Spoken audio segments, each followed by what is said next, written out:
So I'll just say that I missed my target 1 minute and 40-second lap time around Barber Motorsports Park in Leeds, Alabama.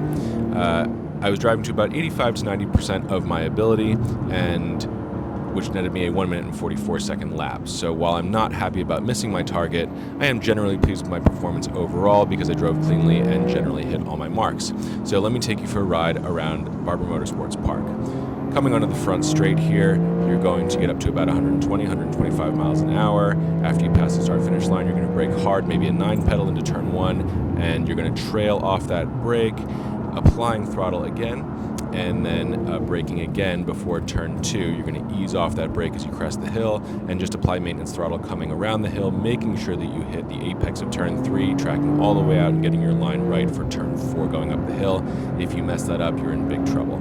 Your hands basically weren't straight through that whole section until you straighten up for turn 5, which they call the hairpin here.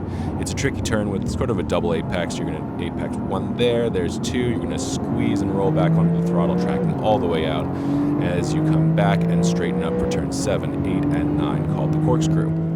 You're going pretty fast here, up to about 120. You're going to brake fairly hard, and again, trailing through this whole section. You're going to leave that brake on soft. Through there, you're going to brake hard again at the bottom, and then squeeze and roll onto the throttle, tracking all the way out again as you approach turns 10 and 11, which they call the S's.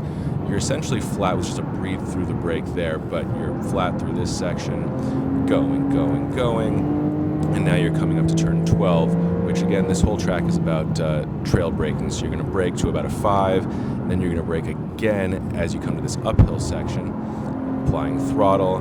You're just going to release the throttle here to transfer weight, take as much of that curb as possible. It's basically the only curb you want to take as much of on the entire track. Then you're going to start braking into this turn 15, which is one of the hardest turns. I really couldn't get it right. Full throttle, and then a lift again to transfer weight to the front as you roll into turn 16, and then back to full power for the front straight as you pass around 120 miles an hour heading into turn 1 again. So that, my friends, was one lap around Barber Motorsports Park in Leeds, Alabama.